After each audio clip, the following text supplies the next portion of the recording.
rural health care is suffering. Rural health care has been neglected. We are having a difficult time distributing health care into the rural areas, and imaging and access to imaging, access to primary care is absolutely essential.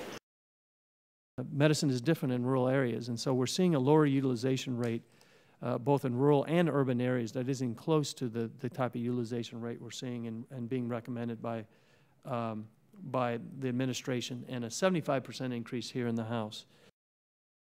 The typical rural imaging center uses their equipment about 50% of the time.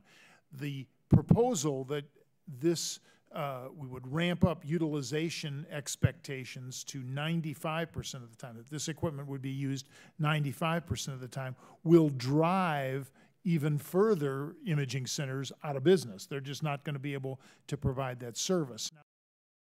If we lose imaging in our rural communities, then not only will we lose our ability to do the kind of high-end treatment planning that we currently can do in radiation therapy, but we'll also end up subjecting these patients perhaps to invasive procedures like surgeries, like catheter-based kinds of invasive procedures that may or may not benefit them because we have not been adequately able to assess their extent of disease before we start treating them.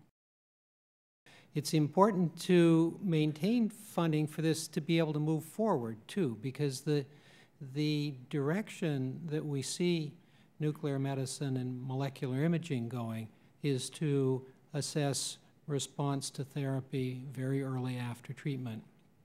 And I see in the next few years, this is where the field is going. It's going to allow us to tell whether a treatment's working within days after it started.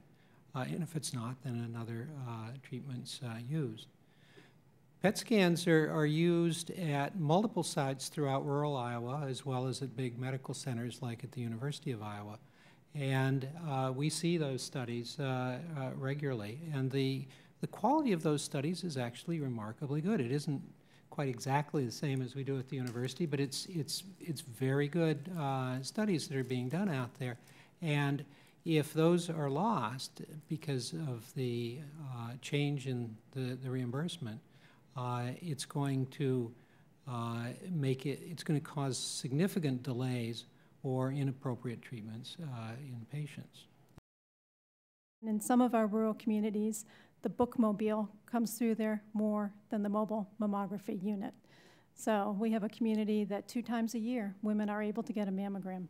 And that's it, unless they can afford to travel out of that community. So it's so important that we really look at what impact that these decisions would have on our rural partners. I think we need to walk a fine line when we're looking at what services and access to care we really want to give up. You know I want the best for me, and I want the best for my family, and I know you all in here would agree with that. So let's be cautious when we're making those decisions on what do we cut, and think about what the ramification is. Most of us in rural America are already being reimbursed less than urban areas. So when you get this arbitrary flat rate cut, it affects us even more because our initial payment for an imaging study, a treatment study, is already less in states like Iowa and Nebraska and Arkansas than it is in metropolitan New York City.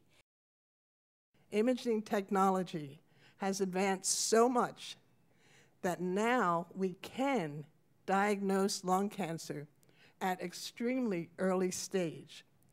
Let me show you the difference. This is what a chest X-ray misses. This is the mean size of a tumor that the chest X-ray cannot pick up. This is what a CT scan can pick up.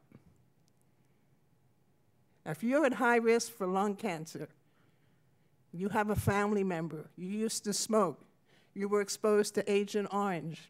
You were exposed to asbestos. Do you want a CT scan or do you want a chest x-ray? And that's what it comes down to. If we can get it caught early, you're not only going to save lives, you're going to reduce costs tremendously. Imaging is not the problem, it's the answer. Quality imaging saves lives, and that's why we've got the mantra that this organization has, that we want, you know, the right image at the right time. And my question to all of you would be, shouldn't all Americans have equal access to health care, not, you know, have a disadvantage if you live in a rural area? I'm particularly amazed at this, in a sense, push towards a 95% utilization rate. What that implies is a huge backlog at most of the imaging centers. And for instance, this waiting 5 hours for an MR on successive days, this is what it takes if you're going to be able to keep the patients coming in and utilizing the machine at a 95% level. That really is not the optimal level for patient care. 50% may not be the optimum level, but it's not clear quite what it is, but it sure isn't 95%. And I make very sure that we're not running at that level, and I wouldn't want to run at that level with our machines. Yeah. We can all live with a scientific, objective approach to this issue of how much equipment is utilized. But what we can't live with are arbitrary, whimsical decisions that have no scientific basis that might hurt our patients in rural areas.